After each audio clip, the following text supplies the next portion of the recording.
Hey, hey, hey, hey! What's up, everybody? Yeah. So we don't have like a new format I or didn't want to anything. get copyrighted, so I only did it twice. Good job, Jason. Now we're gonna get sued. Yeah. Well, screw it. You know what I'm saying? It's okay. I think it'll be all right. No, we don't have a new format, not a new show or anything. We just switched up the camera view while we're waiting for Firestorm to jump in. He'll be here shortly. Wheels are off. It's okay. It's a Super Bowl. It's the finale. Welcome to the extra point, the THF extra point. Well, it's been a good show, guys. That's all we wanted to talk about tonight. That's We'll it. see y'all I'll next see you guys later. That's all that we got. season. That's all I had to say. Seriously, I mean, if you're not a Philadelphia fan and you're not a KC fan, I said it a couple times before. This is the Super Bowl that nobody wanted, right?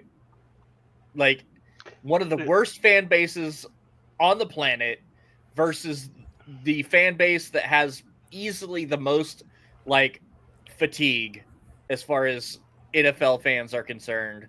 Like nobody wanted to see KC come again unless you were in a KC fan, and nobody wants to see Philadelphia win. Unless you're a massage therapist, apparently they all want to see NFL football players come.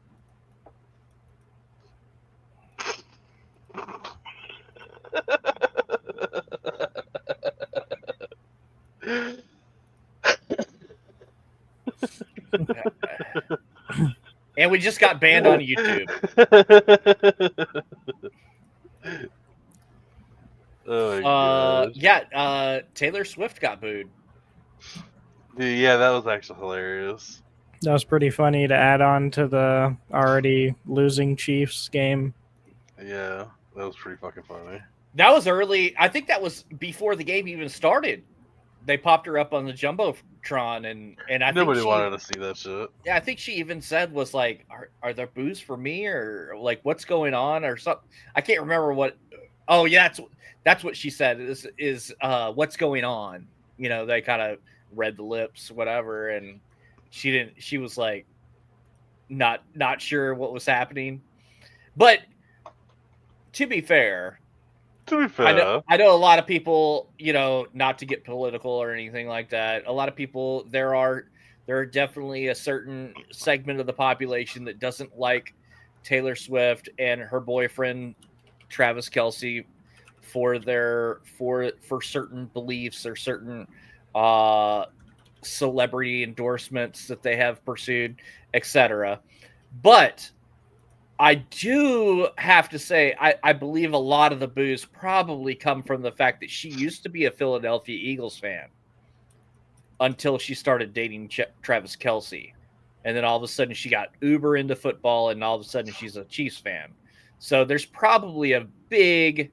Now you can fact check me on that because I didn't bother to fact check it. So y'all tell me in the comments if I'm wrong about that. But apparently that was where probably most of the boos came from, was the fact that she was used to be supposedly a Philadelphia fan.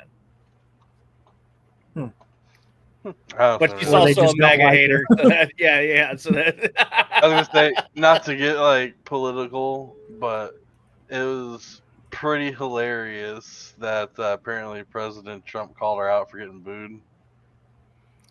Yeah.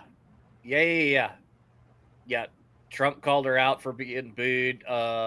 He was also the first sitting president to ever attend a Super Bowl. That's crazy to me. Not that it was Trump that did it, but the fact that no other sitting president had ever been to a Super Bowl, is that just like? I mean, there's been plenty of. I mean, George Bush used to be part owner of the Texas Rangers. I mean, there are plenty of sports fans that used to be presidents. Like, how is Trump the first one to go to the Super Bowl? Is that crazy? Yeah, I mean, he goes to like every single like big UFC event, you know. Yeah, security nightmare. That definitely probably has something to do with it. But like I said, I mean, of course, George Bush was a governor when he was a part owner of the Texas Rangers, but I mean, he was at like all the games. Like I guess it's different when you're president, but man, I think it's about as crazy as a back-to-back Super Bowl winning quarterback throwing for 45 yards and 3 full quarters of football, Of nothing. zero touchdowns Of and 2 supposedly interceptions. the best team to go and win 2 Super Bowls in a row and then Oh, wait a minute. That did happen. Yeah, I don't understand what happened, like how they fell off that hard. It's just like a shocker to me because and on the other side, honestly, it makes me feel like the Commanders are probably the second best team if the Eagles are the best because they at least put up a fight against the Eagles. Kansas got whooped, and we saw how they freaking destroyed the Lions, you know what I'm saying? So it's like, were the Eagles just really that good to be able to actually beat the Commanders? Or what? Because that game, the Chiefs defense has been on top of it all year long. Every single time the Chiefs go against someone, they always have that comeback moment if they're down and they win by a little bit at the end and there's the calls or whatever. But this game, there was none of that. Like Mahomes looked extremely off. Like there was one I think was in the third quarter where it was first down. They just got the ball and he just throws it right to the defender. Just right to he's Mahomes, he's the best quarterback in the league. He's supposed to be next Tom Brady. How do you mess up that bad? So I don't know if Tom Brady ever messed up that bad. I don't think he ever did, especially in a Super Bowl. But he just looked like, honestly, at some points, like he was trying to throw interceptions on purpose. It was that bad. It did. There was a couple throws that didn't get intercepted that I flat out was like, was he trying to turn the ball over there? Who was he throwing it to? Yeah, it was surreal. It really was kind of crazy how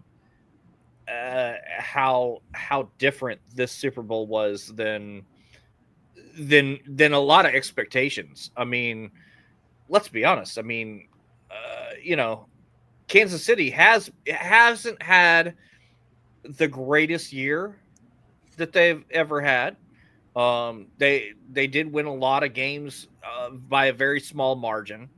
But it's Patrick Mahomes. You never bet against Patrick Mahomes. And this was a very different Kansas City team that took the field on Sunday.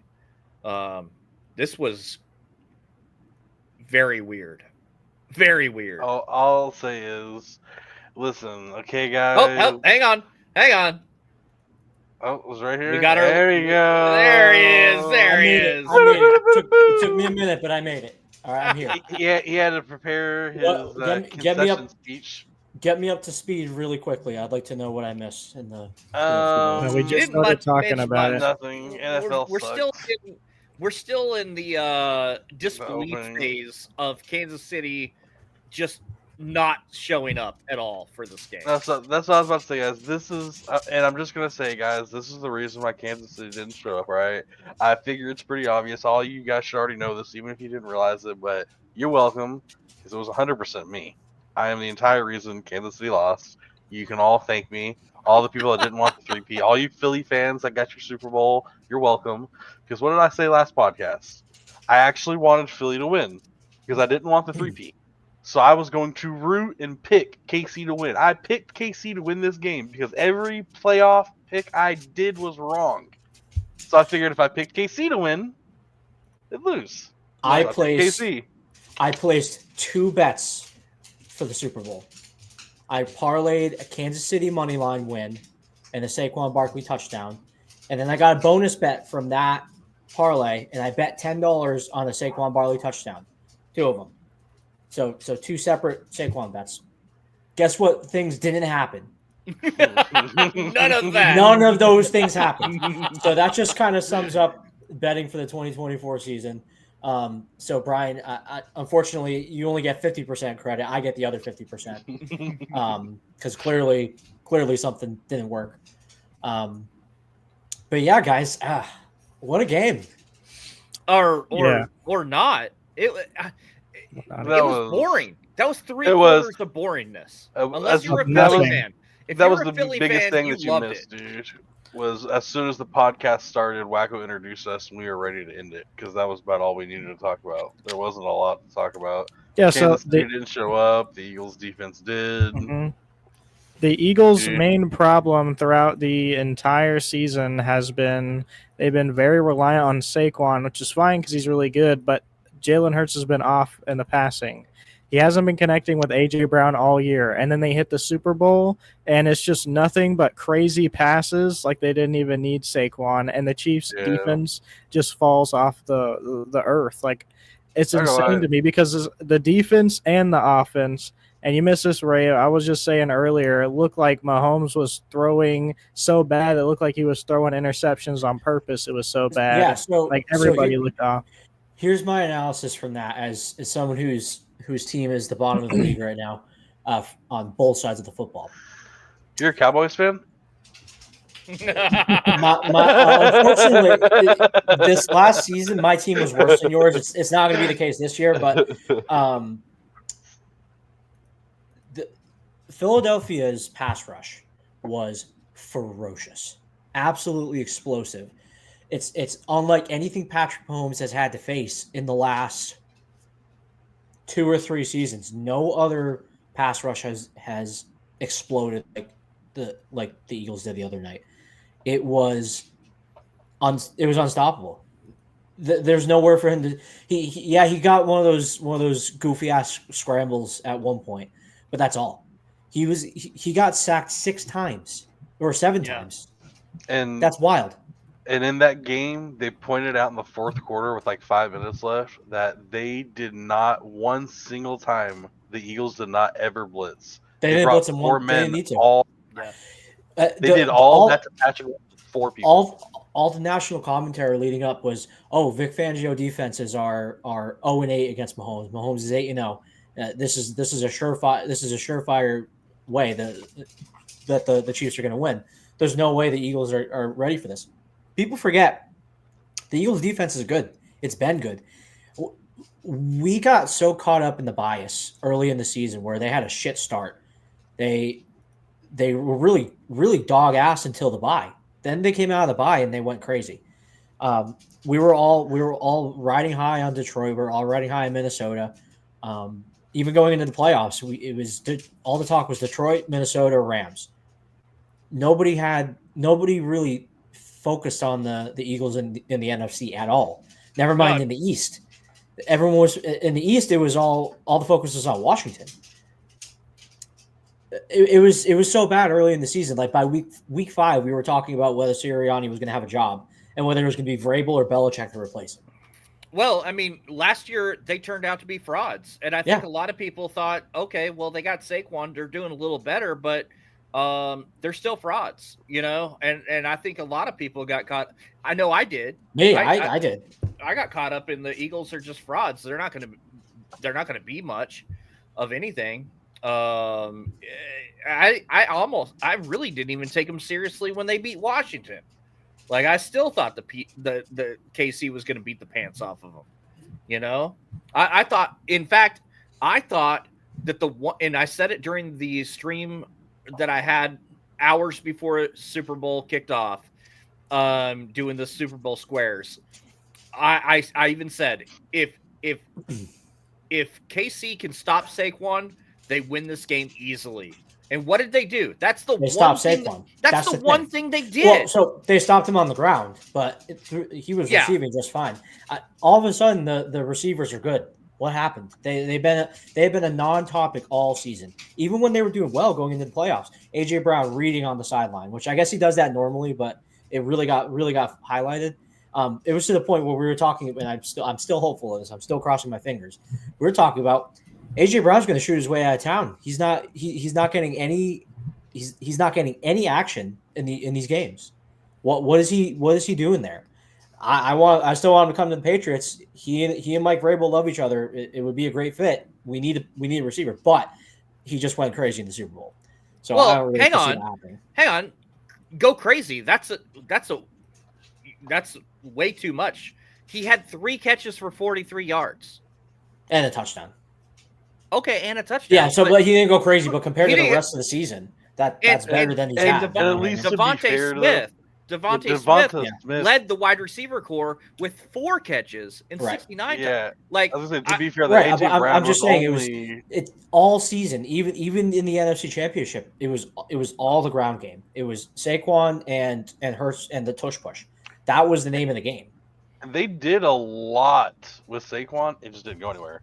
25 rushes for 2.3 yard average, no touchdown. 6 catches for 40 yards. Yeah, and that was actually one of his better receiving games. Yeah, he literally just didn't do anything. Yeah, I know he 25 rushes the for regular 57 season. yards. It was I mean the Gene pick six, which was fucking awesome, by the way. Okay, so just to put this in perspective, by the way, went a long way. Saquon Barkley had 57 rushing yards in total this game. They talked about it at the start of the game that he broke an NFL record. He had the most 60-plus yard rushes in a season ever in the NFL history. And he didn't even break 60 yards this game. He had the most 60 rushes in NFL history this season. Yeah, dude couldn't even go over 60. Look, all of the discussion during all of the discussion leading up to the Super Bowl was Saquon is the key to this game. He's either going to win it or they're going to stop him and they're going to lose because of it. That's what I said. That didn't happen. It really didn't happen. No. And I think it just goes to show how locked down the pass rush was. They capitalized on Mahomes making mistakes. The defense was top tier. They're a number 1 ranked defense for a reason. You know, they're no joke. Now, I don't want to discount Hurts completely because he did have a hell of a game as making sure the offense still moved down the field. I mean, God's sakes, they scored 40 points. It was the Hurts show. Only Jalen one touchdown. Hurts only one touchdown everything. came from the defense. But the only reason he got the MVP was because you can't give the MVP trophy to an entire defense. The defense, it should have gone to the Gene. It should have gone to the Gene. He was a rookie a rookie cornerback in his first playoff run in the Super Bowl. He had a absolutely game changing play. If I were voting, I would have given it to him. But I mean, but he wasn't the guy that sacked Mahomes 7 times. I was gonna say I would agree that either the entire defense deserved it or I think Hurts deserved it. Right. Just because Hurts. I agree. I agree that Hurts deserved it. But you can't give an MVP trophy to every single defensive player. So you got to give it. That. You got to give it to Hurts. It's like the season when the fans tried to change the rule to allow the offensive NFL MVP, like over the year, whatever, to be changed from a single player to the offensive line because they wanted the Cowboys offensive line to win the NFL MVP overall as an entire offensive line because we had one of the best offensive lines in history at that point. And people were, of course it didn't happen. But people were like, change the rule. You should be able to vote for an offensive line or a defensive line to win MVP. Change the rule. Those guys are uber unsung heroes a lot of the time. Yeah. And one single player might not get a lot of the credit. But say this one player is constantly shoving through the line and causing them to go to the right, and then that player over here is getting the sack. So this guy might not be getting all the credit. This guy might. But as a whole, you can't do it without everybody. Yep, just like kickers. The kickers get all the credit, for making the field goals, but who else is there? The holders. The holders have not as hard of a job as the kickers do, but they're still, like you're saying, kind of like the O line. It's a team. It's a tandem. And the offense has to get them there. Has to get them in there in the first place within field goal range. Right. So who did not have a MVP level offensive line, and that would be the Chiefs in the Super Bowl. It was Swiss cheese. They started the Patriots. They essentially started the Patriots O-line that they've had all season, and it was just picked apart. Mahomes was running for his life. I'm taking my victory lap. I know we can't have a good faith conversation about this because Mr. Brian up here thinks that Brady being the GOAT is moot because of cheating. But Mahomes, this is the second time he's been blown out in the Super Bowl. Brady's lost Super Bowls. He lost 2 to the same player. He was never blown out in one. Brady threw the third time Mahomes has lost with Tom Brady in the stadium. Yeah. Mahomes threw 3 interceptions and Brady in one game. Brady threw six interceptions in the Super Bowl his entire career. That's over 10 Super Bowls. So it was a tough look for the he's definitely in the running still, and he's still got a long way to go.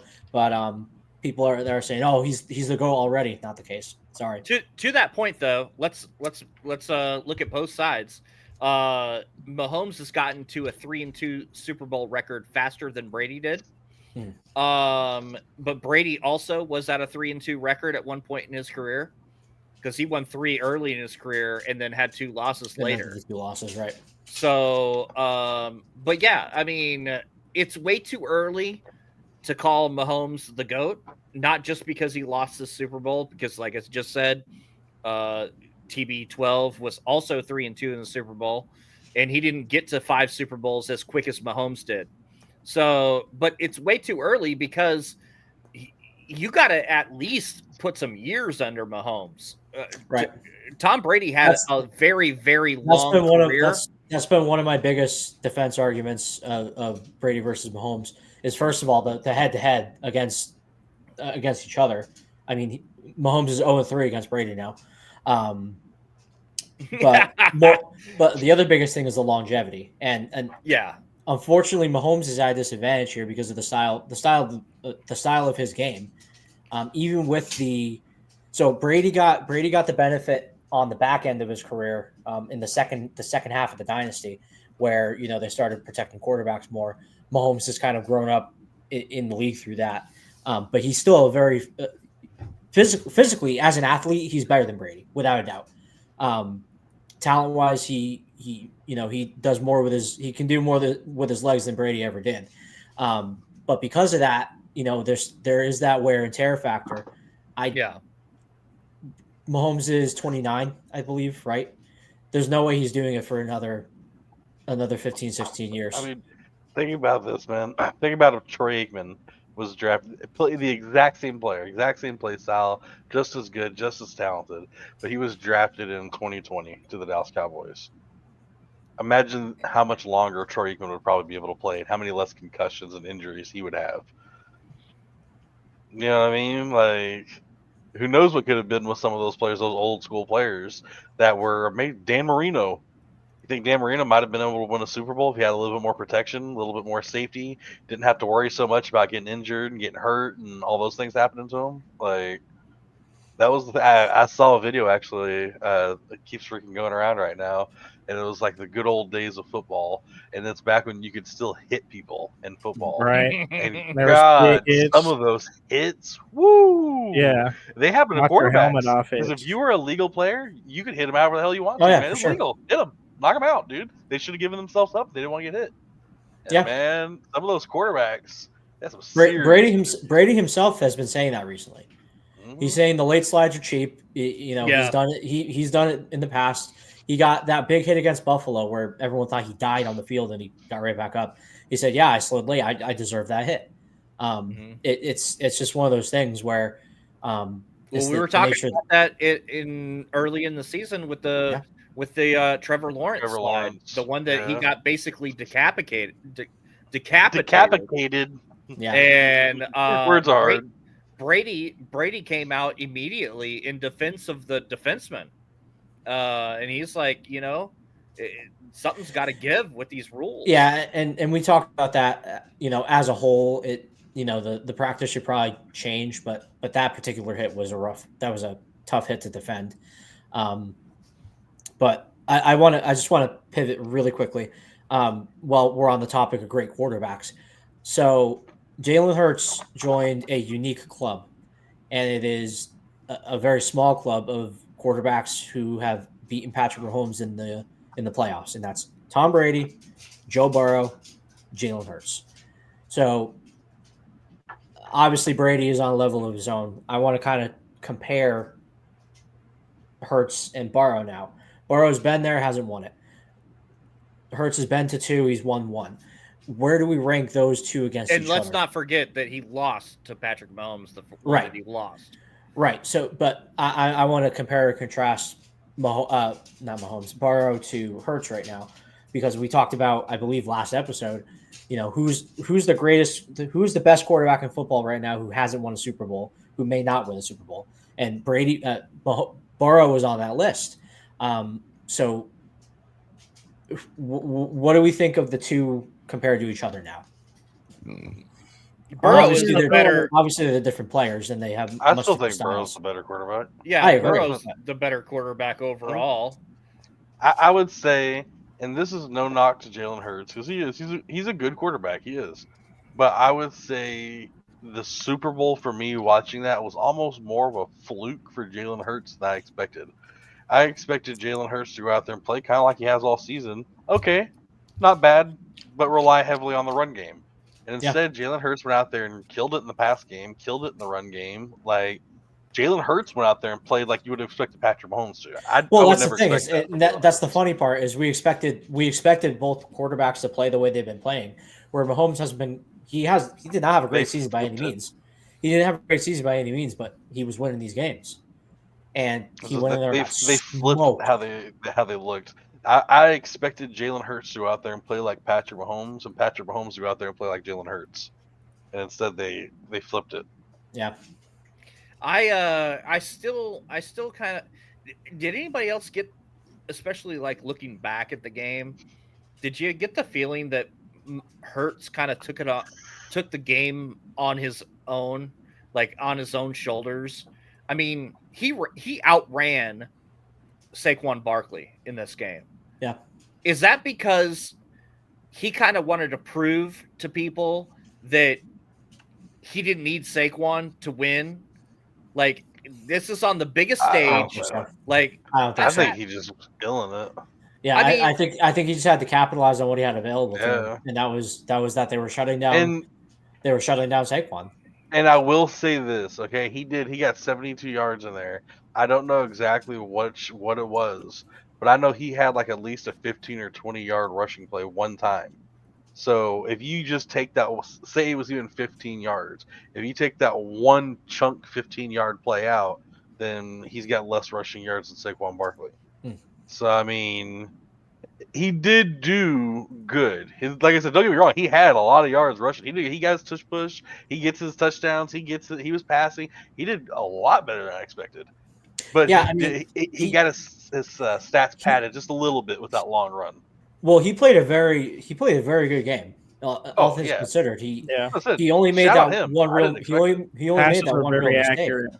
He made that one mistake, that one interception in the red zone. That was about it.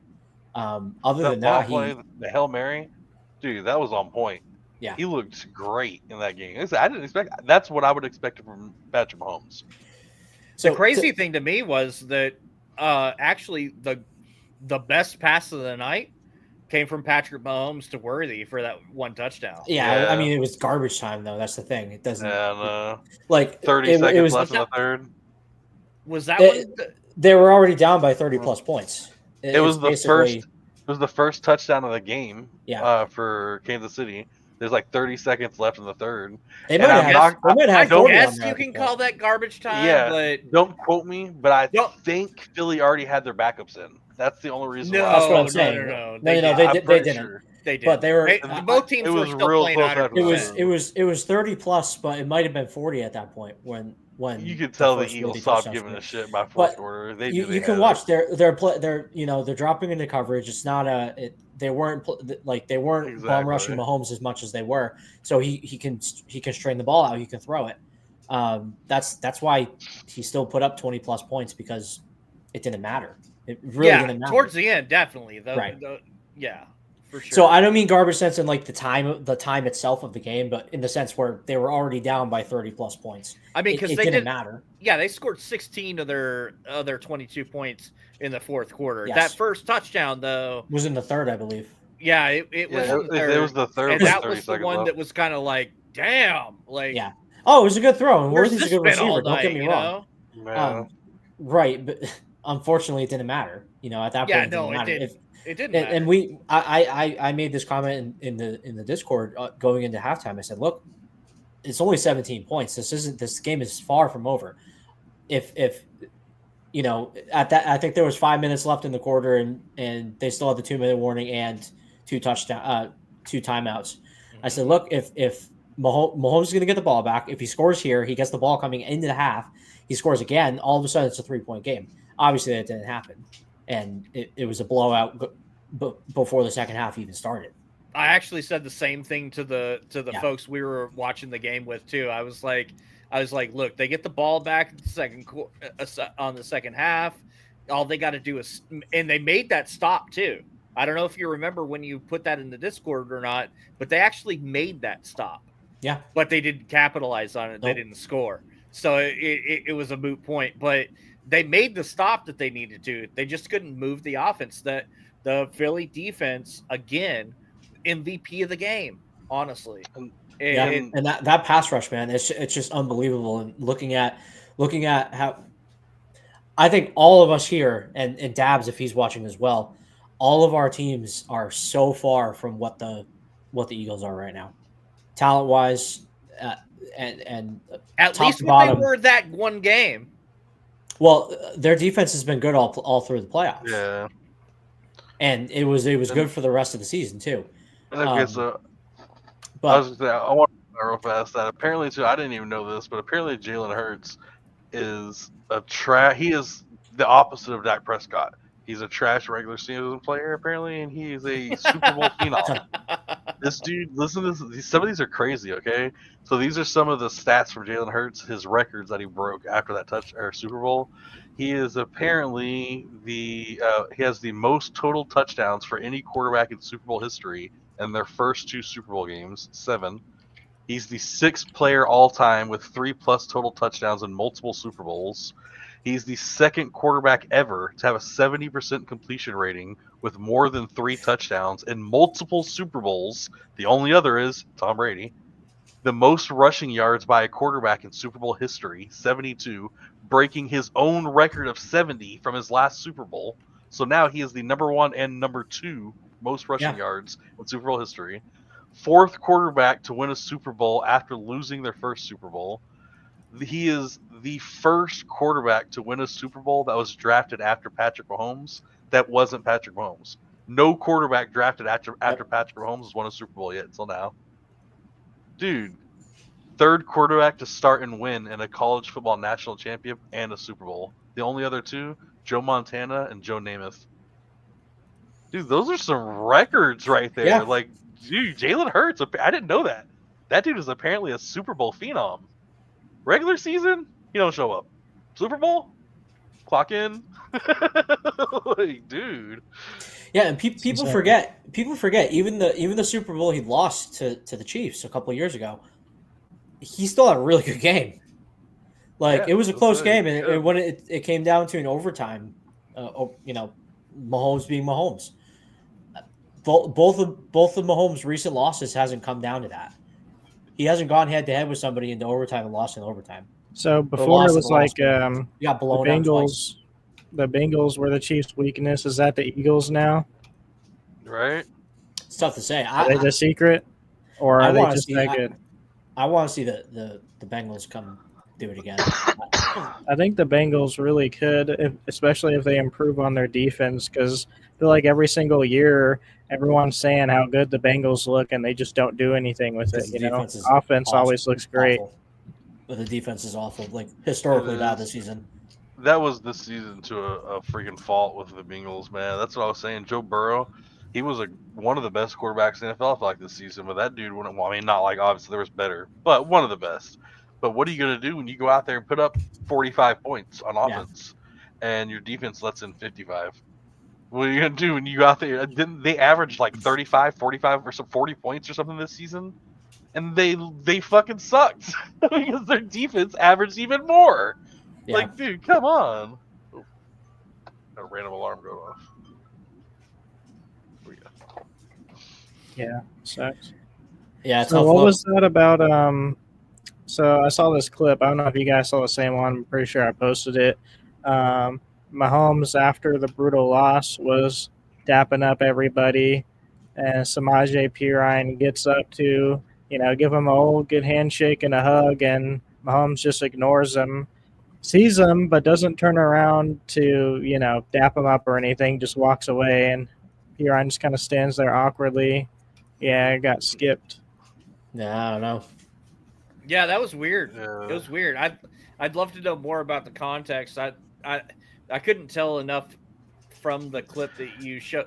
It almost looked like he was just going down the line, and then Kelsey stood up, so he just went right to him instead of continuing the chain. Like I he will just say, skipped he him was because completely ignored all game. It went one rush. That was it. He did absolutely nothing else all game. I mean, unless you were Xavier Worthy, nobody on offense did anything in that game. Yeah. You know what I mean? yeah, Feeling like it's more of a season thing than just the Super Bowl if he's got some beef with them. I mean, he didn't do anything all season. That did he? I don't think he. No, Piran and yeah. Where'd he come from? Did he come from the Broncos, right? Broncos, yeah. I remember him playing there. Wasn't he on Seattle at one point?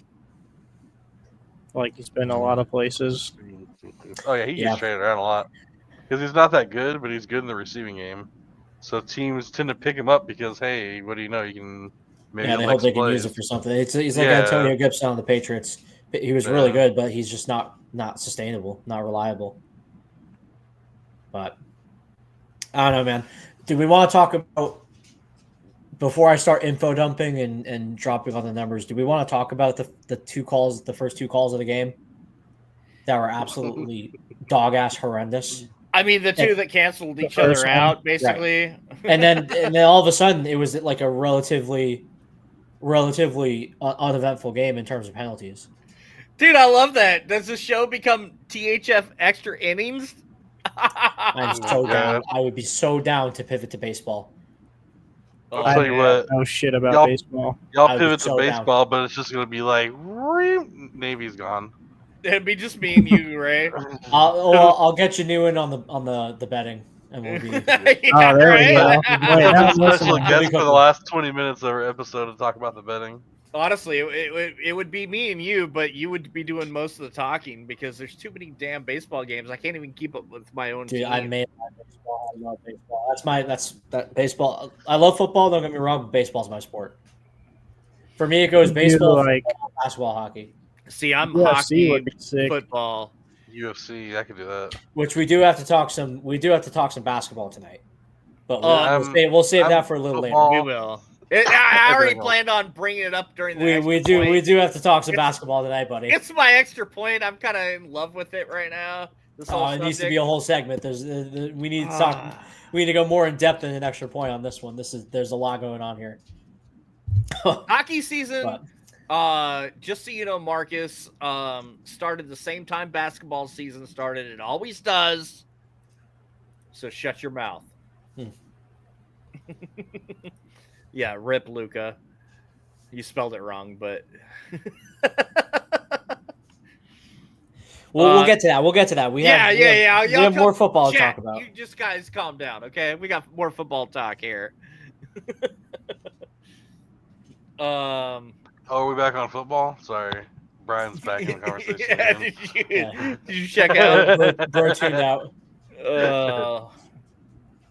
We mute my Bob's Burgers.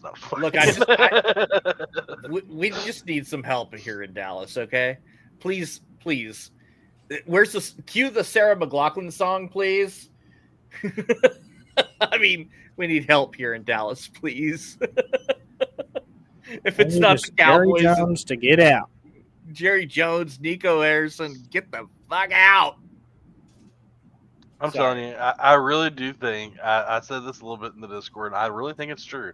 Jerry Jones is all about the money. He's made it very clear. Everybody knows it's no big secret. That's what he wants.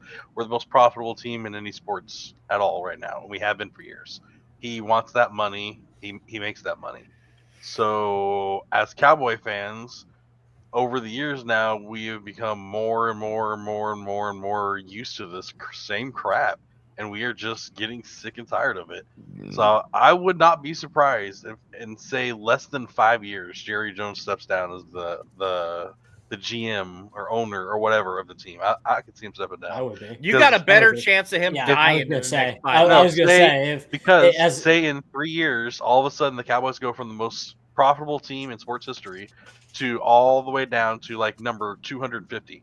They If won't. all of a sudden the stadiums are half filled because our teams lose every game, if all of a sudden nobody wants to buy Cowboys jerseys because why would we want to support a team that's playing like this? And we know it's just going to keep running itself into the ground. Dog, they you start guys making haven't half won as much terrible, anything. but- You haven't won anything in 28 years. Yeah. And you're Nine. still the most profitable And then sports in franchise all in his- those years, in- the fans have always acted the same. But Yeah. now the fans are different. What? The fans Why are they going to changing. change? No, they're not. That's the thing. They're They're literally not. talking about all. No, they're not. The Cowboys fans are. You guys know firsthand how delusional you guys are. All right, Mhm. nothing has Yeah, changed. look at me picking them No- every single week. Nothing has changed. So you Huh. know what? You're delulu in the Okay, fact that you think that all of a sudden Did I say that this the coming season profitability Jerry is good? Jones is being gone? I said within 5 years. No.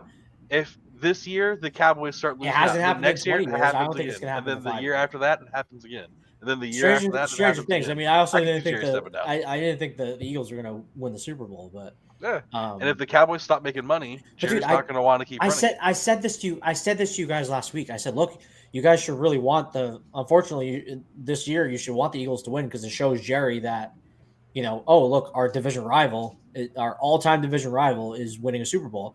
And what did you guys say to me? You said it doesn't matter, he's not going to change anything. I said, And you're right. to be Well, fair, Yes. Digital said that. Navy thought that it would change something. It Yeah. won't. That's why But he I was agree. rooting But I for agree Philly. with you, Wacko. That's the thing. But And that's the point I was making. Is I agree with you. They ain't changed. They're not going to win.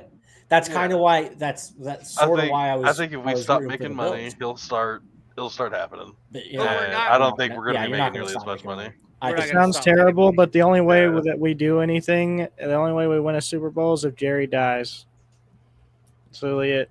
Yeah. He's not going to stop being GM. He's going to keep being stubborn. He's already too damn old to change. I don't see him just flipping all of a sudden. I think that's what's going to happen. And so we're just going to have to wait it out. We'll probably have some good runs to the playoffs and lose and look like we're doing something. But until then, I don't think we're going to do anything. I hate to And say it, I'm guys, not you that guys- worried about it. Your division's in rough shape. You I- Yeah, you because guys we got have the to- Commanders Super Bowl now and championship- the Eagles. Yeah. And then The the first and Giants second might of the do NFC something. are in your division right now, so I Hang on, don't foresee. I will say, because it's in the comments, and it is my wife saying it. She says his son won't be any better. The one thing I can say is that Stephen Jones has improved Jerry's mindset. Now, it hasn't improved the fact that GM will not step down as GM.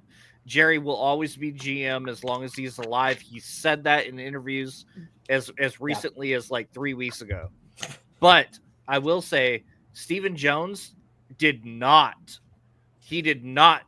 like buy this team to be the GM of the team.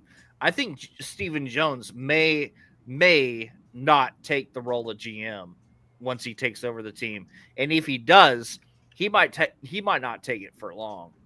I don't think he's as diehard committed to being the GM of the team as Jerry is. No, So Stephen could definitely, he has the potential to be different than That's Jerry. the whole reason why I'm looking forward to him taking over, because when he takes over, he will be an owner, and that's it. Jerry is an owner, Maybe, a GM, a head coach, a quarterback In coach, theory. a defensive coordinator, a You guys scout, can a hope. recruiter. He's everything. Yeah, in theory, you never know. He could just be exactly like his dad. You never know. But it doesn't seem like he's going to be like his dad. It's very unlikely too that he would even want to be in everything that Jerry's a part of. I don't know that. I wouldn't be surprised if Jerry's not down there washing the laundry and shit like that. You know what I'm saying? Like, he wants to be a part of everything. I don't know that Steven wanted Zeke back as much as Steven backed up the decision to bring Zeke back once that decision was made.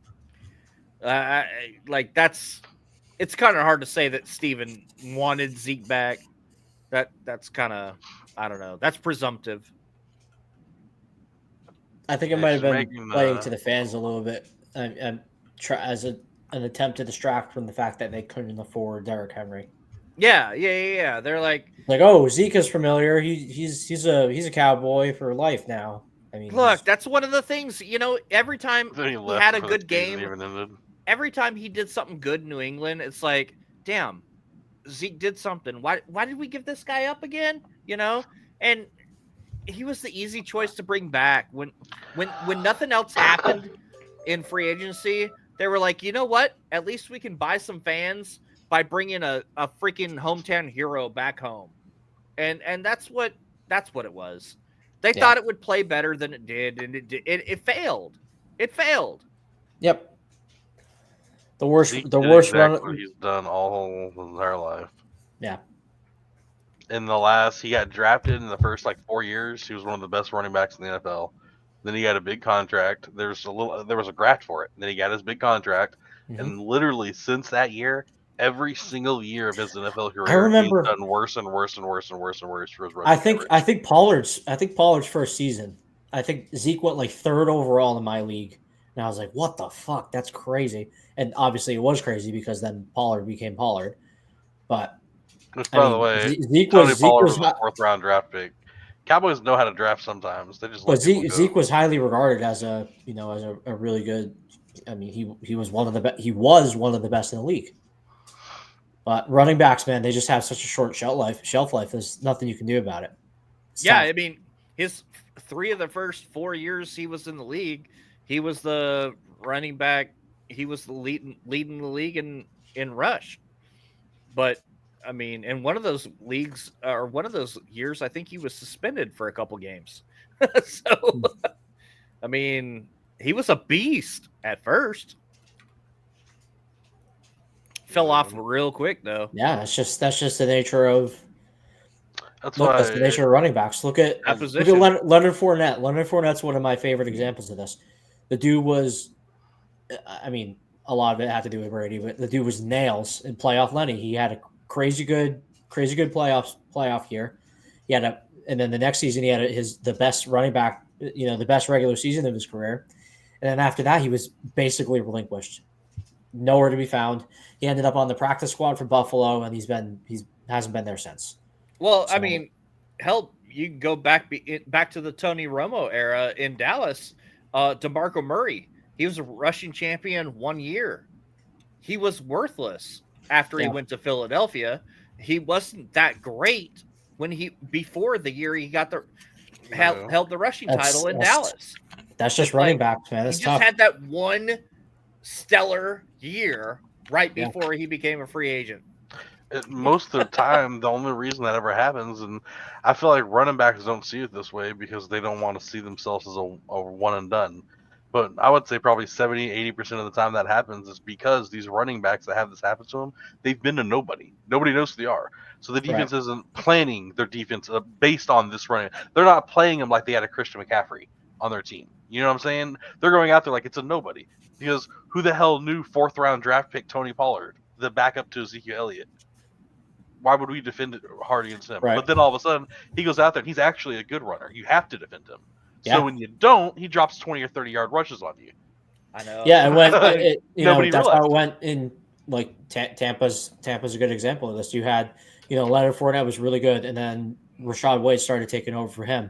Now Rashad White's pretty good, and Bucky Irvin's taking over for him. It's just the natural flow of things, Fournette had some great years in Jacksonville. Oh yeah, no doubt. But it's just, honestly, they expire quick. They age like milk.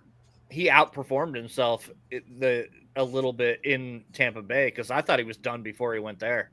Yeah, running backs they age like milk. Which Brian, I'm happy you got the most out of McCaffrey because there's not much time left with him. Sorry, it's over already. No, I don't think so. I called it when he got hurt this year. The same reason why it's not over for McCaffrey is the same reason it's not over for many running backs out there still. Because they just pivot them to slot receivers. Exactly. Yeah. We play in a PPR league, or a PPR league, Yep. and in that, any running back, even if he gets 5 catches a game, he's putting up 10 points. And a good running back who only rushes and gets 100+ yards a game is going to put up 12, 13 points. So 5 catches from Christian McCaffrey is going to be the exact same as a running back who gets 0 catches and goes out there and gets 100 yards rushing. He's going to get me his points. And Christian McCaffrey's not going to get 5 catches. He'll get 8 catches for 95 yards and 2 touchdowns. Right, but he also gets injured a lot.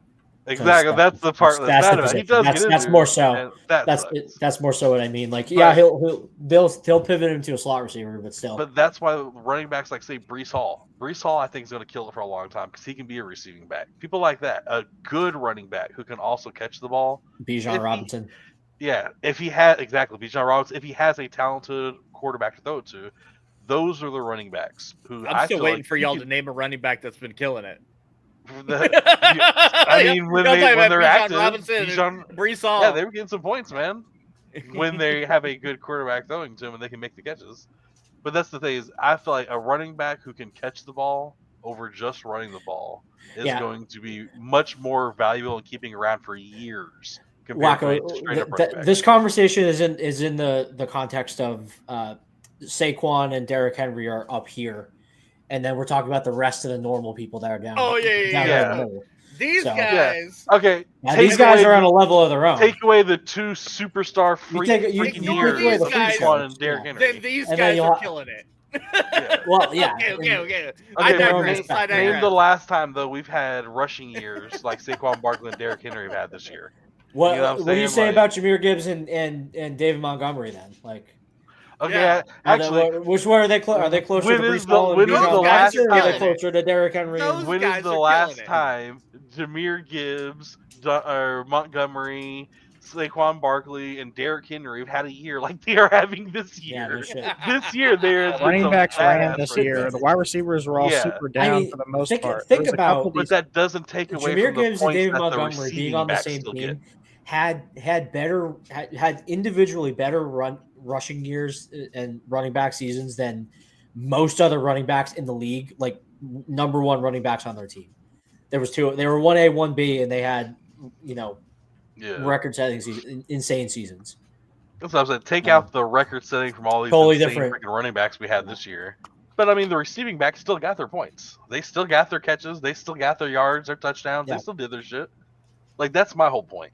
You might have a Jahmyr Gibbs and a David Montgomery that kills it this year. Derrick Henry, he destroyed it. Saquon Barkley destroyed it. You know what defenses are going to do next year? Shut that shit down. You think they're going to let Saquon Barkley go out there and get whatever 7, 8, 60-yard rushes next year? Go out there and rush for like 200 yards, whatever, like 4 or 5 times in the season? Hell no, they're not going to be letting that shit happen again. I don't know. I have a hard time betting against Saquon Barkley this year. Yeah. This year. And if he does it 2 years in a row, then I'll change my opinion on the matter. But 1 year is not going to change my opinion. It's just like when a young running back who nobody expected comes in there and kills it. Nobody necessarily expects. Saquon Barkley's been around. He's never played like this. Yeah. Who ever expected Saquon Barkley to leave the Giants? He'd be good, sure, but this good, dude. He destroyed the NFL this year. I mean, to be fair, who saw that coming? This is what everybody expected Saquon to do in New York. Yeah. Right. Yep. I mean, this is what everybody said he was going to do. That's why I figured he was he's good. I didn't think he would ever actually be that. He was.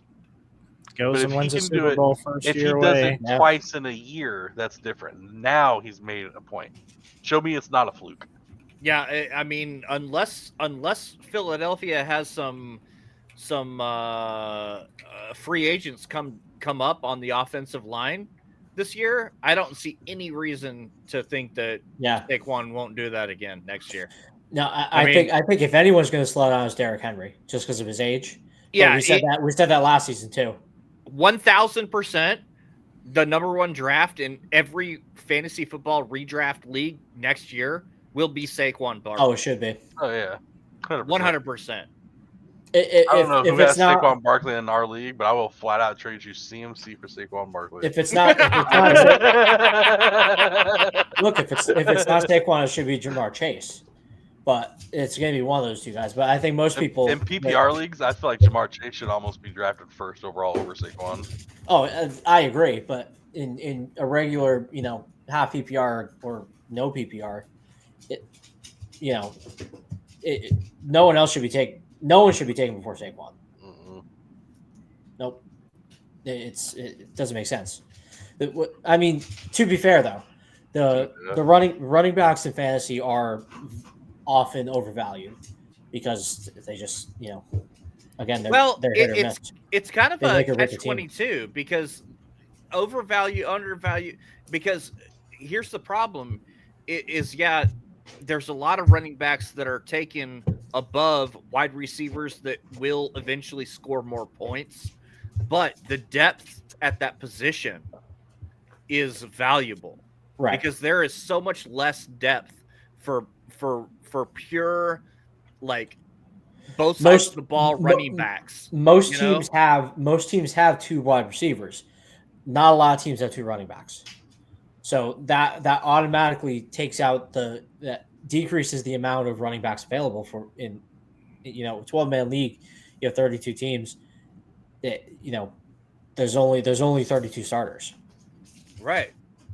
You know what I mean? So as opposed to wide receivers, there's 2, maybe 3 fantasy starters on the team. And most time, or Each most team. of you, you're going to need at least 2 running. You have to have at least 2 running back starters. So you figure even if you have 12 teams, and each one of those teams only have their required 2 starters, that's 24 of the 32 starters in the NFL right there. Not all of them are even going to be worth taking.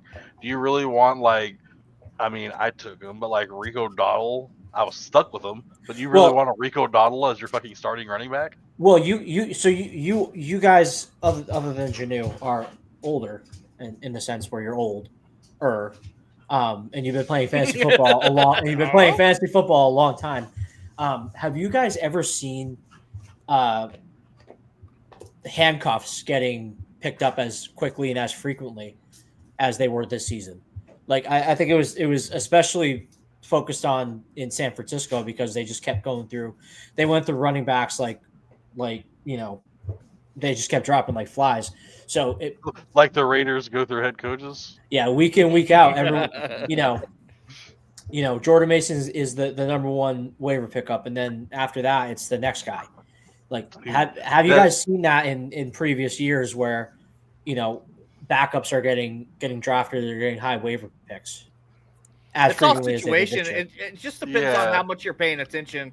Years ago, I quote unquote lucked into Kareem Hunt when he was a rookie. It just so happened that I was reading some of the reports. So in the late rounds, I picked him up, and it was the very next week he got his who was the guy ahead of him in Kansas City that got hurt.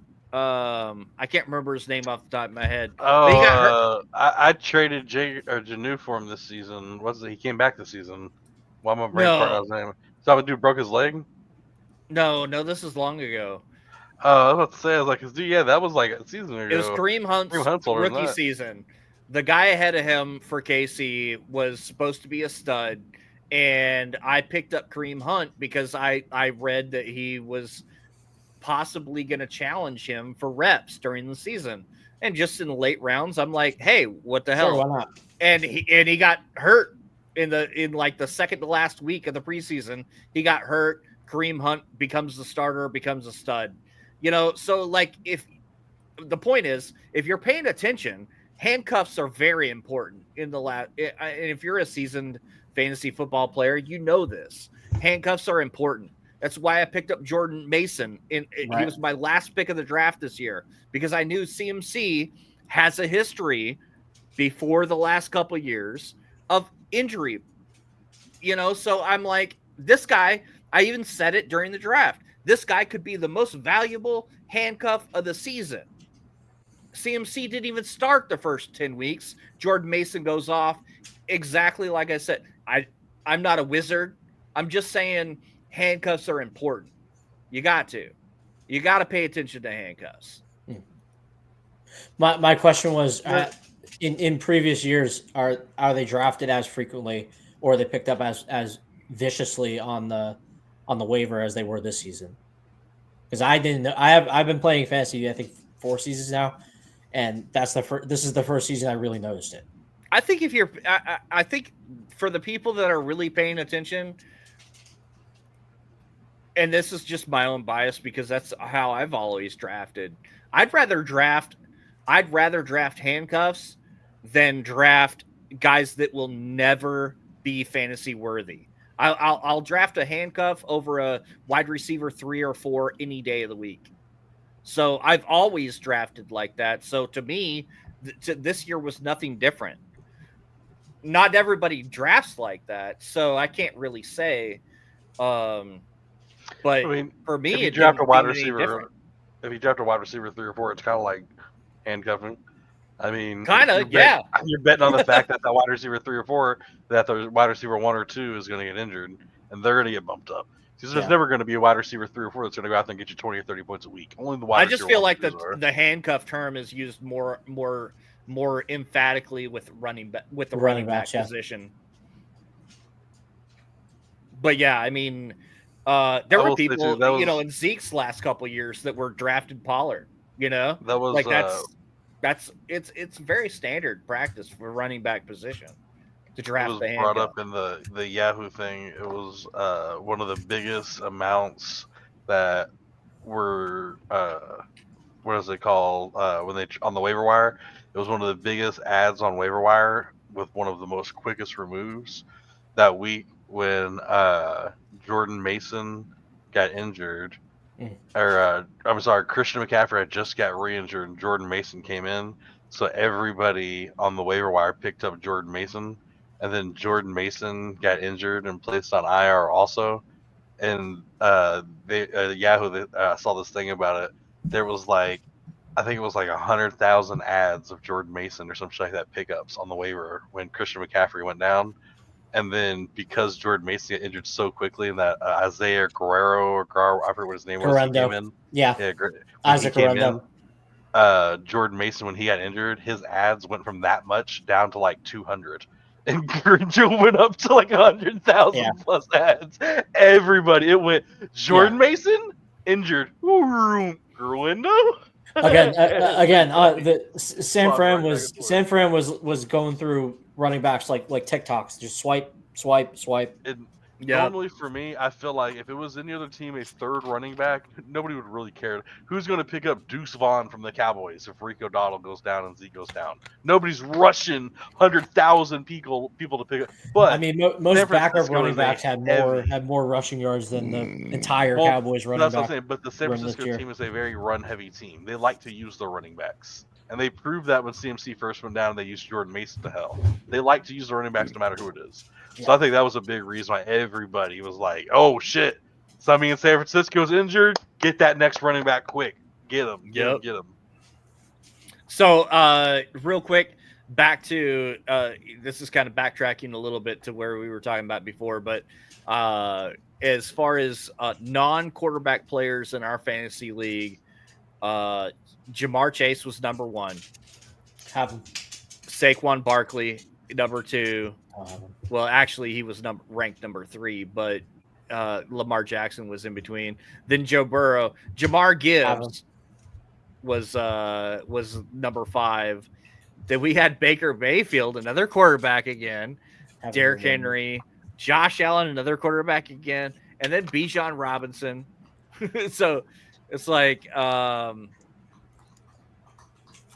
Jamar Chase. I only point that out because you said Jamar Chase should be number 1 draft pick, and I'm like, I need to check that out. So that's why I brought it up. I just wanted to see how he stacks up against the running backs, and bro, Jamar Chase is the man. Mm-hmm. Yep, he did it all season. Dude, that week against Chanu, where Thursday night I had 110 points, was crazy. Because Jamar put up 50 points and Burrow put up 40 plus. Look, it's unstoppable. I've always been a Jamar Chase fan. Him and Joe Burrow, I like them both. I like Cincinnati. I like that duo. But this it's got to be the quietest, insanely good season I've ever seen a wide receiver have because I don't remember people talking about Chase. The Bengals are never in the conversation for the playoffs because they got such a dog ass start, and their defense is so bad they were never a winning team. despite having an insane offensive year. Jamar Chase had multiple, I think, like 150, 200-yard games. Who talked about it? Because they lost. Me, I What talked does about it matter a if lot when I What- was But what does it matter if a going wide after receiver people on goes out there and fantasy, gets but- 240 yards and 5 touchdowns? They Yeah, lost. it doesn't matter. You know what I if mean? Like- it doesn't matter if an offense is scoring 30 points when the defense is letting up 31 points a game. Yep. You know what I mean? That's what they It did doesn't all matter. season. Actually, yeah, and he had 193 yards, 2 touchdowns. They lost to Baltimore. Yep. He had 264 yards, 3 touchdowns. Against they lost to the Steelers, Baltimore right? again. Okay. Yep. The other crazy He had- game is the Steelers too that they lost. He had 177 yards against Dallas, and they won. Although, if you remember, that was in the very last seconds Yeah, of the game. the very end of it. And let's see, he had 118 yards, 2 touchdowns against Washington. They lost. Every other game, he had less than 100 yards. No, I'm sorry. He had 102 against Denver. He had less than 100 yards in every other game he played.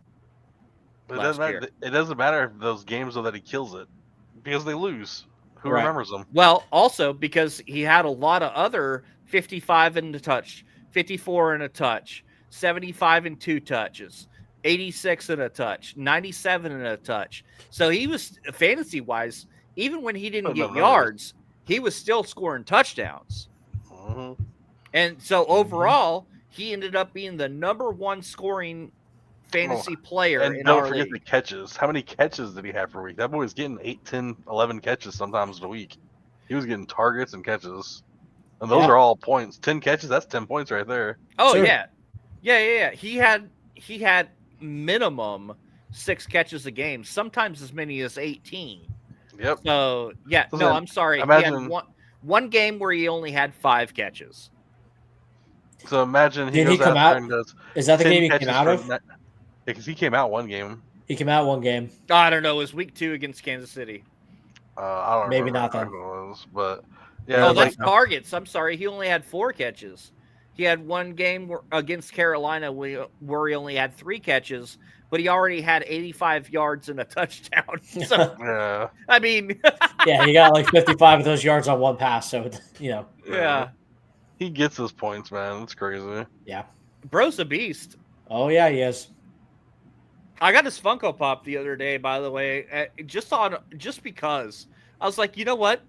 I like this guy. I know he's not a cowboy. I'm still buying his Funko Pop.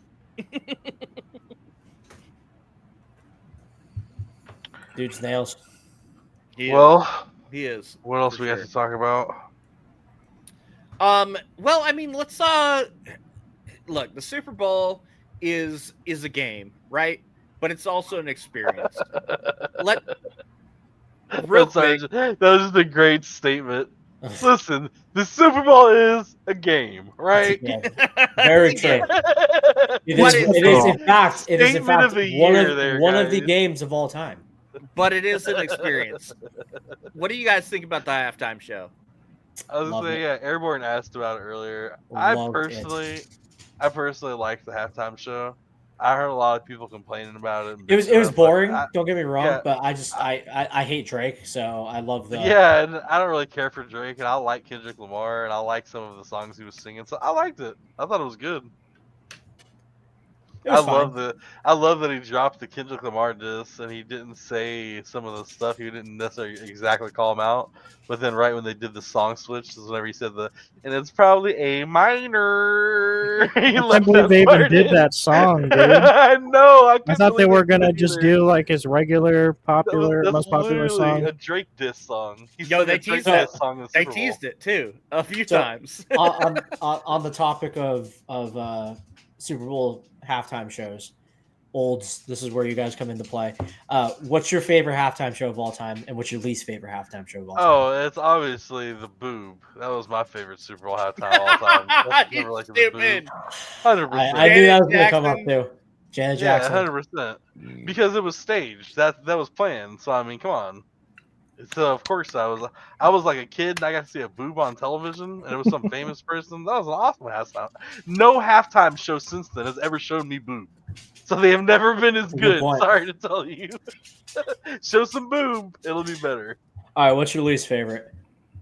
The ones that don't show boob. So the field, got it.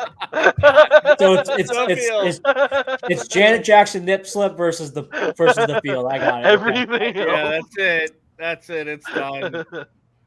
Jeez. Nah, I'll probably say what was like a year or two ago. I don't remember who it was that they had, but I remember it was about halfway through the first song. I turned it off. I just changed the channel and was like, "I'll be back." I don't remember who it was though. Q brings up a good one. Prince put on a show.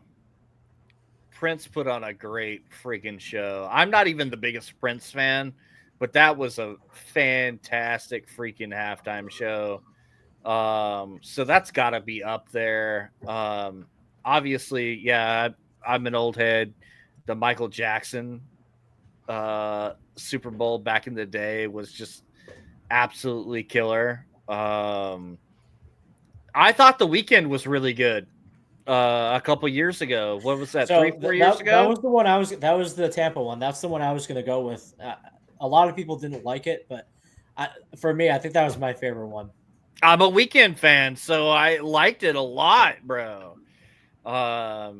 Yeah, I didn't have any problems, nothing against this show. I mean, I was watching it with some folks that didn't know anything about, rap isn't their thing, and I knew enough Kendrick Lamar songs to where, yeah, I thought this was a good show. Not great. I thought it was kind of. I honestly thought it was kind of tame. There wasn't a lot going on, although, they had a lot of stuff zoomed in where you weren't seeing the whole production. I don't know. Maybe it could have been choreographed better. But I thought it was okay. I thought it was pretty good. Listen, I'm sorry. There's only one halftime show, and it wasn't a Super Bowl halftime show. It was a Cowboys halftime show. There's only one halftime show that actually, it was Super Bowl quality. It's the only reason I bring it up. And to me, it's better than the Janet Jackson boob slip. It was Dolly Parton. Yep. In the Dallas Cowboys cheerleading outfit. Oh man, I would have dusted her curtains, man. I remember Ray talking about her. Oh yeah, she was so frail she couldn't hold herself up. She had to hold the star as she was walking across the stage. Don't care what. But she was wearing a freaking Dallas Cowboys cheerleader outfit. Bro, she looked like she was wearing a diaper underneath her outfit. You're a bro. great grandmother. You have great grandchildren. And you're dressing like this on national television. 5 stars, 10 stars, love me 10 out of 10. Give her all my money. I want to make it rain on her. Dolly Parton's got it. I'd be working 9 to 5. That's for sure. Yep. For sure. My god. You know what? My only problem with the Kendrick Lamar halftime show is the fact that I feel like the Super Bowl halftime performer needs to be a household name. And Kendrick Lamar, good as he is, he's not. There's too many households that have no clue who he is. Don't listen to his music. Old heads. It's not just old heads. It's people that don't listen to rap. Kendrick Lamar is not. I don't listen to rap, and I no. You hear it everywhere on the internet. Kendrick Lamar is a. But you're younger. To him either. You're younger. Yeah. So you don't really you fall into Janu's category more than you do in mine. Somebody that would have been. That Kendrick Lamar isn't a household name. I tell you what. I don't understand it, so I don't like it. Yeah, I think the proper. I posted about it on my MySpace. Somebody that would have been better served to be a Super Bowl performer would be somebody like Post Malone. Post Malone is that would be a good one. I agree. Multi-genre. He's bigger than this is a guy who's famous. Like Kendrick Lamar is famous in his genre. He's not famous outside of it.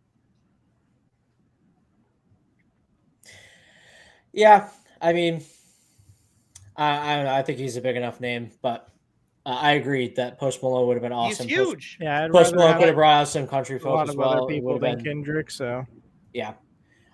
So I have to say my favorite one it was probably The Weeknd. I think it was just it was fun, it was creative, it was multifaceted, where all different parts of it. I think my least favorite one though was probably the Maroon 5 with Travis Scott. Um, Adam Levine was good. Don't get me wrong, but like Travis Scott, and what pissed me off about the Travis Scott one is he started off his portion of the show with the trumpet part of the SpongeBob song. Yeah, exactly. Kuzin's got it. And then they fucking skipped it. They didn't do. It went into sicko mode. Like, dude, that's not what I want. I don't care. I don't care about sicko mode. So yeah, that was probably my least favorite. But Look, I'm not gonna lie. Most of the time, by halftime, I'm snockered anyway. So I'd have to go back and watch them all to tell you really which one is my favorite. But exactly, I don't remember. Well, I smoke a lot of meats, right? Like I have a smoker in the me back. too. But Always smoking that's the only meat, thing I man. smoke. there's only one I have one meat that Brian's smoking. Yeah, so I have a real bad Nick over memory. And man, trying to remember what halftime shows are which or when, man, I've smoked too much meats to remember that stuff.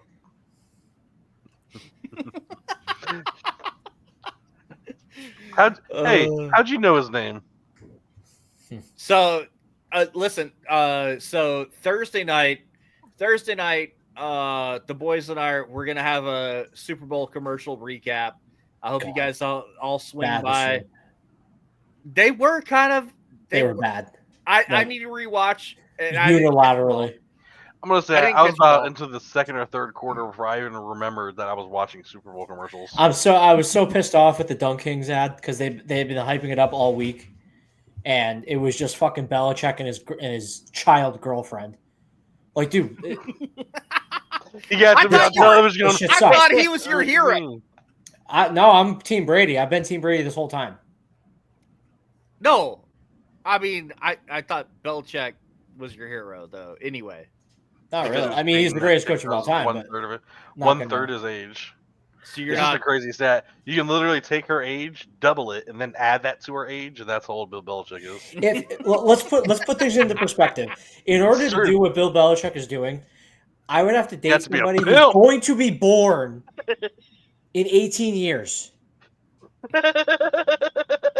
Exactly. That's what I'm saying. In order to do what he's doing now. Okay, but he is younger than me, dog. She's 24. Tell me this though. To be fair though, in any Bill's of you defense, 80-year-old men out there, tell me you wouldn't date a 24-year-old woman that looked like her.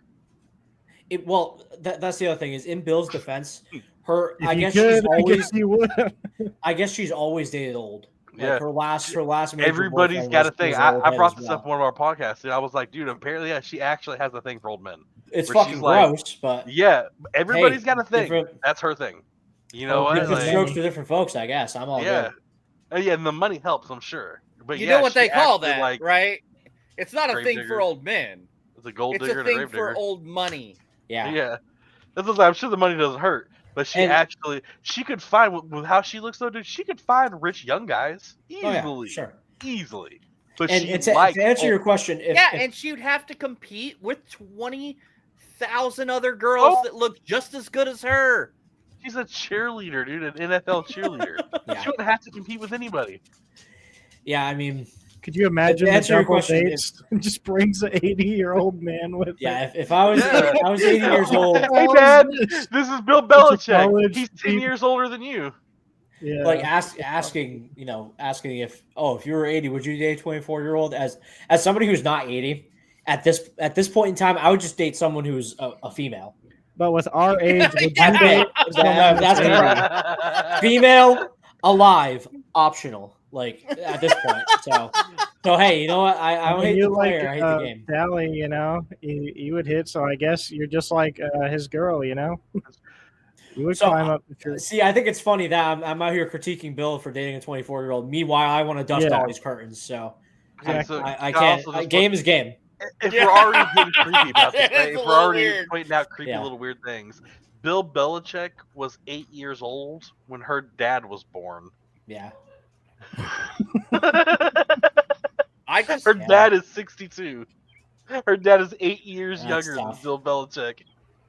I That's just feel crazy. like it's like natural progression of maturity to like that girl's the same age as my daughter. Yeah, that's not okay anymore. So she came home with a 72-year-old. What would you do? That girl's not the same age as my granddaughter. Hold That's on. not okay anymore. You know, let me like give you a more clear thing. If she came home with a 72-year-old millionaire, what would you do? who? My daughter? Yes. Yeah. If she came before she ever, because I don't want to say their names, obviously, so I'm not trying to dox them. Before she ever met her husband, if your daughter came home instead of with her husband, if she came home with a 72-year-old millionaire, multi-millionaire, All right. Is it, coach. hold on. Pause. Is it someone that played for the Cowboys? Do I get free V-Buck cards? Okay, let's not. I get Let's, stuff too. We can just even throw the NFL thing out. She comes home. She comes home with Jimmy Johnson. What are you doing? Oh, Jimmy Johnson, dude, I'm coming over there. There goes my Watch wife. this guy. I'm stealing Exactly. Jimmy She's like, Johnson. fine, I'll do Welcome it to the myself. family. Yeah. He's a freaking millionaire. You Welcome have a to the great family. taste in men. Holy Yep. shit. Now, if she came home with a 72-year-old gas station employee, how would you feel? I feel the same exact way either way. All of a sudden, and the it's aura's gross. off. All of a That's sudden, a All of a sudden, really the don't like aura's that, dude. off. What the hell are you doing dating an old man? Get him the fuck out my house. Lost her, exactly. There's something's going on here. Yeah. Oh, get out this house. Get back to the I gas don't know, station. man. I don't know. The money plays a factor, and including on her family. When her dad thinks, "Man, my sweet baby girl's sleeping with a guy that's 8 years older than I am," and he's sitting there going, "Dang." But it's Bill fucking Belichick. He's got a lot of Super Bowl rings and millions of dollars. Yeah. Bill Belichick's gonna be 8 my years family. older than her grandfather. Oh my god. Yeah, that's wild stuff. It's not okay. It's not okay. So yeah, I did not enjoy the Super Bowl commercials this year. They were not good. Well, I'm gonna find out because I got to rewatch them all. I don't think we'll make it through all 57 of them, but The Jesus one was weird this year, but it wasn't as weird as last year with the feet. oh yeah. I don't understand. I don't understand the target demographic for those ads. Like you're not going to convince people that way, you know? Woke Jesus. But, yeah. But Yeah. That's, Anyway. he gets us. yeah,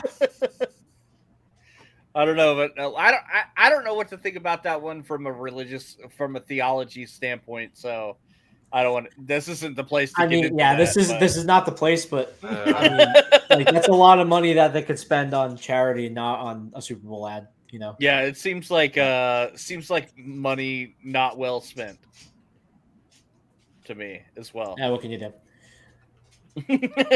How about Yay? That was a good ad. I spent- yeah. Oh yeah, Great. yeah, ad. that was something. But I didn't see that one live, but I saw it after the fact.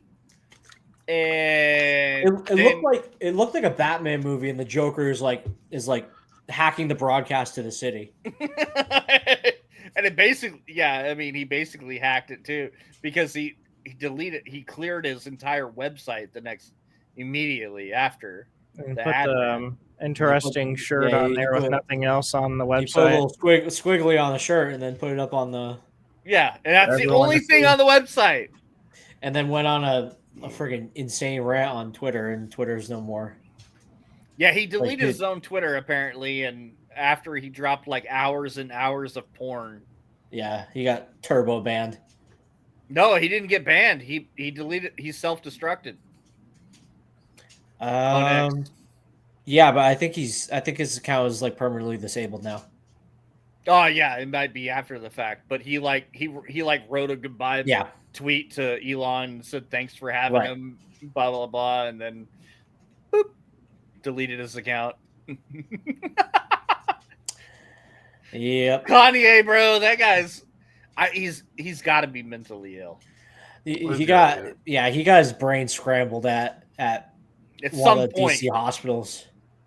Some point. So I don't know. He reminds me of Antonio Brown. Yeah, Antonio Brown's tweets have been off the chain. I love lately, it. bro. I love AB Twitter, but I mean, the two are very similar in a lot of ways. You know, one's a really good artist, one was a really good football. Take it as far. There was some probable brain damage for the both of them, and now they're something else. But anyway, yeah, CTE. Yeah. AB's something else, bro. Guys, if you're not on Twitter, you're missing out. You're missing out on the past week has been insane, content. bro. I'm not gonna lie. I literally so I just started getting into like day trading or whatever. So I've never used like Twitter ever, and I just installed it like a week ago. This is my first week into using Twitter regularly, bro. It's been insane, dude. All the shit that I've seen, I'm like, dude, is this how it always is? Am I missing out on this? It's always crazy going on, dude. Yeah, it's been a pretty weird week for Twitter. Yeah. I'm sorry, don't tell me an X. Oh yeah, X. It's been a pretty weird week for X. Yeah. I don't know. Elon hates when people call it Twitter. I was talking about is I've never heard of Twitter. Yep. Well, you know, us old heads, you know, we have a hard time with it. Just weird calling X. You called a team earlier. Face tweets and snap face and. I think you called them quick guys. Commanders. I think that's what you called them. The Commanders. Yeah, that's not right actually, because they're fighting to change their name back to the Redskins. They're trying to get it back, yeah. Yeah, so why don't you go ahead and call them what they're really called? I think that failed. Nah, that's I think they're keeping it. That failed. I don't want them to keep it though. Real quick, just last couple little housekeeping items before we call it a day and hit the old extra point topic. We got our bracket challenge. Congratulations, Daddy Dabs. Since 0 people had the Super Bowl winner and only 3 people even had a conference winner, this was a pretty easy bracket challenge. Like, this was awful. Literally so happy terrible. I'm so happy I lost. Firestorm had the chance at win. Who's getting the Russian chat right now? We're getting invaded by Russia. Not me. Yeah, that was me. I was deleting it because I can't really tell them English only. But so there's another Russian. Might just ban the dude. Firestorm had an opportunity to take the lead and get the dub, but Kansas City failed. So that was the end of that. Kansas City failed him. His favorite team that he's been rooting to win the Super Bowl all season. Oh yeah. And then so we actually ended up doing really good on squares. Lots of donations came in the last minute, so we had both boards pretty. Thank you for putting my squares on the most like unscorable football scores ever. Look, I didn't put them anywhere. It had a 9 and a 9 or some shit like that. So what the fuck am I supposed to do with that? Look, I was like, yeah, maybe both teams will kick 3 field goals and I can win something. If I get a scoregami, I'm chilling. Look, did anybody think that 0-2 was going to win a square? That ended up being the final, okay? Yeah. But congratulations to the winners. You got a lot of V-Bucks coming. Marcus cleaned up. Marcus won like 14 squares or something like that between the 2 boards. Jeez. Yeah, he needs to go to Vegas for sure. Faux show. All right, final point time. I'll go ahead and kick it off because I know this is going to be a subject. Luka Doncic, we are hurting in Dallas. I watched Okay. this. I watched him premiere. This is the first time ever in the history of ever I've turned the TV on to purposely watch an LA Lakers game. I actually did that last night. Like, I didn't even watch the Mavs game. The Mavs were in overtime. I turned on the Lakers game. It's funny because the Mavs are actually doing not terrible, despite him being gone. I mean, they lost their first game. They won their second one, even despite Anthony Davis going down. Yeah. And then they lost again in overtime by 1 point last night. So they're 1-3 or 1-2 since Luka left. I don't know if you call that good, but I mean, they're staying in the games at least, and I mean they beat the Celtics, so that's something. But yeah. I mean, so how much water do you guys like? How much do you give into the theory that Luka was traded on purpose so that the team would do dog ass and they can up and leave and go to Vegas to build a casino? 0. 100%. So then what's the no. What was the point of this trade? 0, because look, there's no way anybody with any knowledge about how the NBA works, which would include ownership, would believe that the NBA would allow a team to move out of a top market. So nobody's leaving Dallas. Like, it's not possible. I will say I have no say in basketball.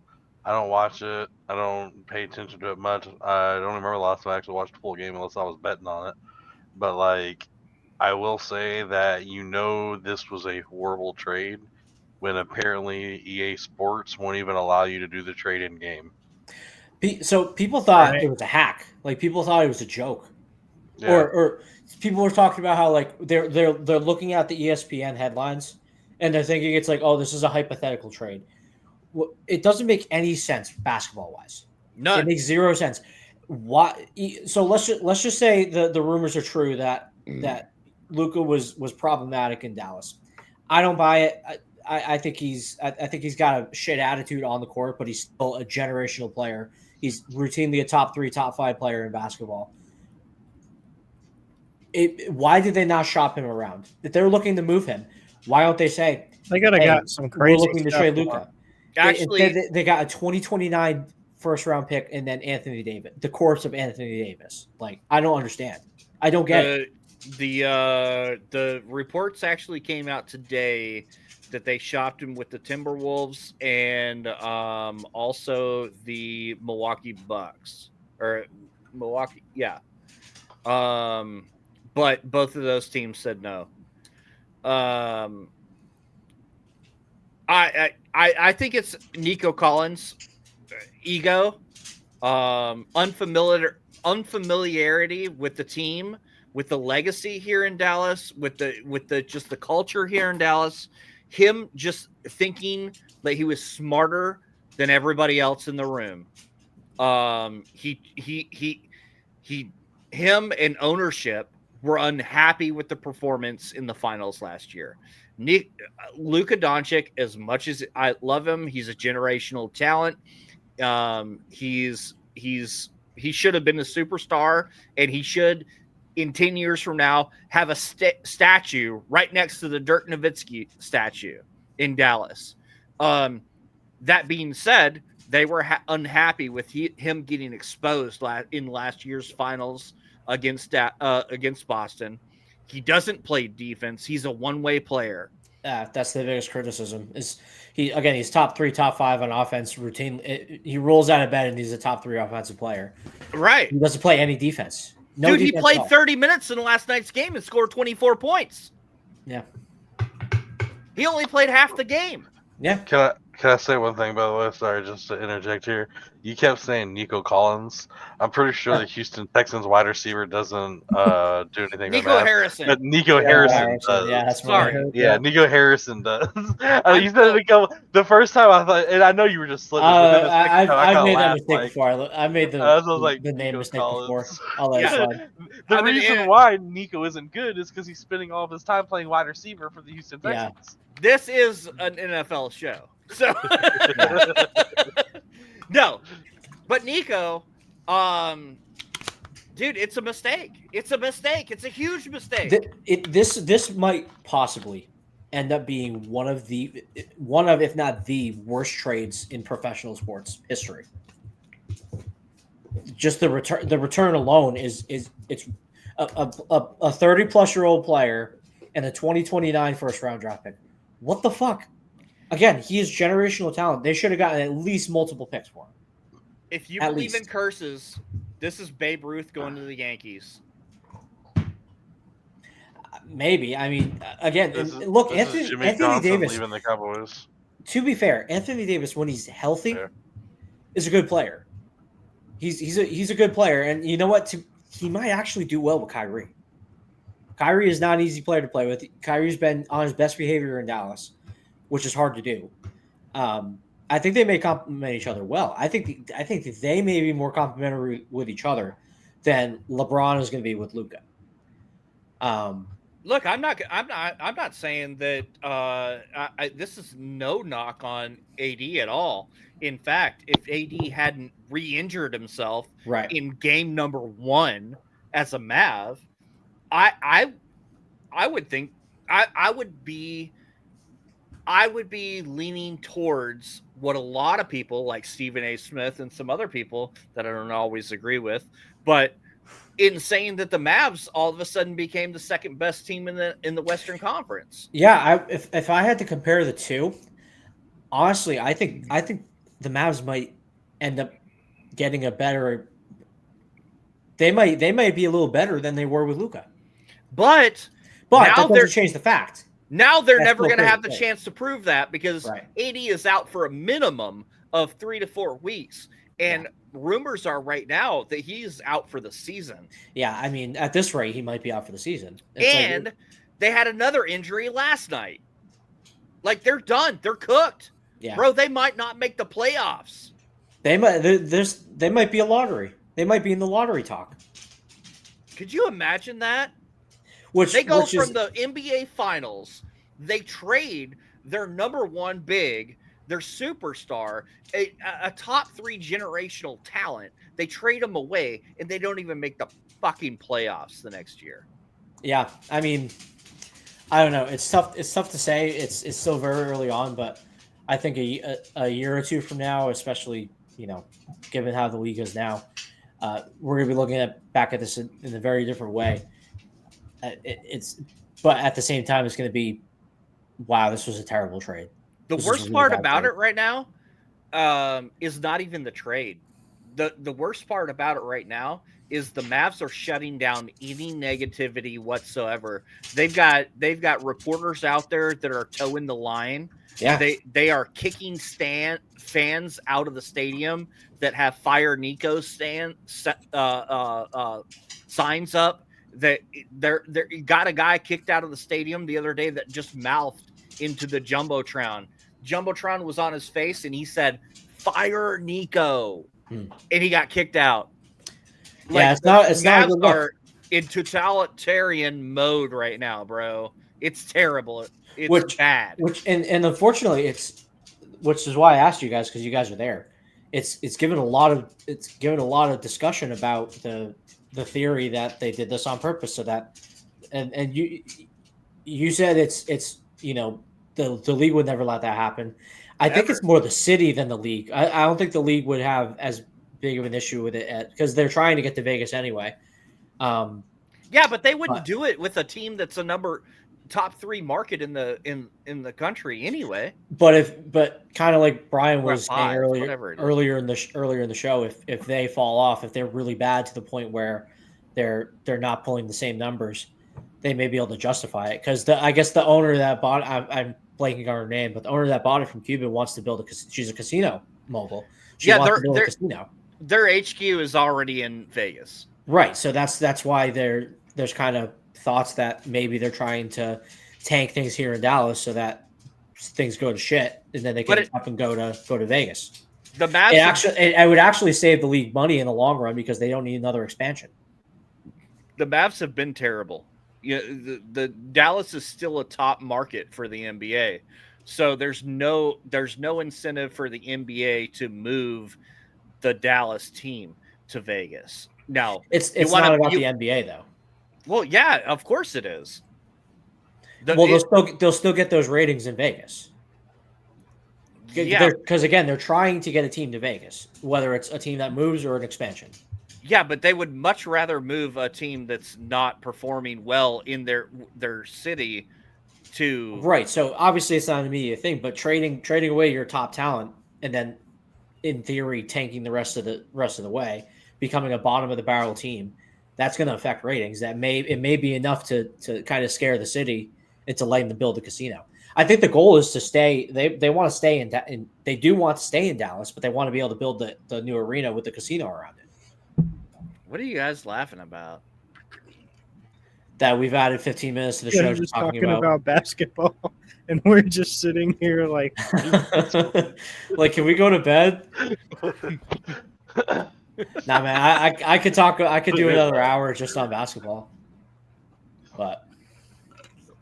Well, I don't know. It's an interesting theory. So, dog ass trade. At the end of the day, I'll end with this: the Demont or whatever his name is, his stupid face, sat down in the stadium in the arena Monday night, and he literally as he was going to his seat, and he's the majority owner, the Mavs governor, whatever you want to call him right now. He goes to his seat and he sits down and he goes, "Are they booing me? They're fucking clueless, bro. This was not a calculated move to go to Vegas. This was Nico Harrison and his ego and his idiocy. Ownership is not trying to move to Vegas. They just didn't know better, and they got duped by this Nico." Well, I don't know, man. But for me, I mean, Celtics are fine. They're getting better. They're still going to win the finals this year anyway. But so to kind of end things off, I know we went on a long episode. Yeah, who else has an extra point? I'll make it short and sweet. I'm really looking forward to the draft. It's not a great draft class this year, but I'm excited to see how teams change. Obviously the NFC is. I would argue the NFC is better than the AFC right now. I want to see how things shift in the off season. I want to see how things go into the next season, and I want to see how these teams improve with the draft. That's what I'm looking forward to the most. Now that football is over for the year, it never really is over because it's always the NFL just has control over our lives. But don't cry that it's over. Smile that it happened. Now. This is a dog ass season for my team, but we're gonna come back. Drake May is him. He has a real coach now, Mike Vrabel. We're on the up and up, and I'm excited for football to come back. Do we need fantasy for something else to do? Fantasy baseball. Let's go. I don't know. Fantasy MMA. 162 games. I'm out. It's not as bad as you think. It is as bad as I think. I know how to play fantasy baseball. I'm out. Fantasy soccer. Come on, do you move your bowels every day? If you move your bowels every day, you have time to set your lineup. That's all you have to do. Right. That's true. That is true. Janu, did you got an extra point? Were you tired? You too tired? My extra point is see you guys next year. Football I don't know. I'm honestly, dude. Now that the season's over again, I can go back to my normal things. The same thing I said at the start of the season. I hate that I was right. I hate it, but I was. If the Cowboys, not this year, but last year, the Cowboys had one of the best offenses in the NFL, one of the best defenses in the NFL. We had a team that everybody around the world pretty much agreed was our best chance at winning a Super Bowl that we've had in 25 fucking years. It has been a long time since we had a team that looked like that, played like that. And if we couldn't do it with that team, and then did nothing but cut everybody from our team, lose on defense, lose on offense, losing coaches, losing Cowboys, hell, we lost everybody. There was no way we were going to come out here and do anything this year. And unfortunately, now that the season's over and I can be realistic again, it'll probably be the same next year. And most likely a year or two after that. It'll probably be 3 or 4 years until the Cowboys start getting back on top again. And it sucks ass. Because what are we going to do? Draft another offensive lineman? Yay. Look forward to next season when the Cowboys have our new right tackle rookie. We're going to No Super run Bowl. game. And no Yep. run game. Yeah, it's still no run game. No running back. Dak Prescott, who can't win us a playoff game. Same coaching staff who, at best, the only thing this dude has ever been known for, the high point of our coach's career, was losing in the first round of the playoffs with the Seahawks in 2018. This is the only thing he's ever been known for. He was the offensive coordinator for the Seahawks when they lost in 2018 in the first round of the playoffs. Woo! What a record. We're even downgrading in coach. Like, bro, it's gonna be a couple years, I think, until we're America's team again. So Yeah, you guys aren't even look Texas forward team. to They're next playing America's year. team. At Fuck least we you, can Spencer. watch the Mavs. Hey, the Stars are good. Let's go. They are. Thank you for that. Anyway, that's That my was extra about to point. be my double extra point. Janu? Yeah, I mean, kind of was gonna just say a little bit of what Brian was saying. Don't really have too much to look for Cowboys next year. But as far as like sports after this, I'm looking forward to Hamzat Chimaev fight that's going to be coming up. He's undefeated, and that's going to be a big one because he's going against Dracus Duplessis, who beat Sean Strickland twice in a row. You don't watch MMA. He's a really good fighter. Both of them are. It's going to be a good fight. I'll be betting on the ticket. And yeah, I'll just be looking forward to MMA probably. It's the only thing I'll be talking about on the sports channel until Stars in the playoffs. Of course, I'll watch that a little bit because go Stars. Hell yeah. Yeah, I'd be down to do some fantasy MMA. Stars are third place in the conference at the moment, second place in the division. They're in the four nations break right now, like the rest of the NHL. Those games start tomorrow. Four nations. It's basically taking the place of the All-Star break this season. So yeah, good stuff in hockey going on, at least in Dallas. So We got one hell for yeah. 3.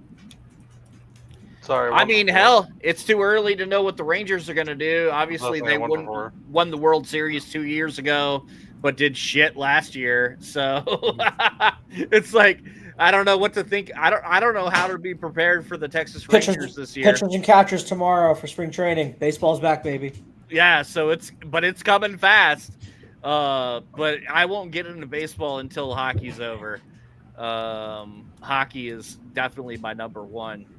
So Yeah, I'm with you on that. I won't get into baseball. I'm in baseball. No, my mic didn't cut out. That was just the end of my sentence. You're missing That's out. the Rangers Baseball's are in the championship. the American sport. I watched it. American pastime, baby. Yeah. Baseball's great. It really is. All right, guys, let's get Baseball out of was here. great before we I had gotta go to television. bed. Yeah, let's get it. When I go to bed, I put on Robert Wave? baseball. Bye-bye. Go to sleep. See you next year.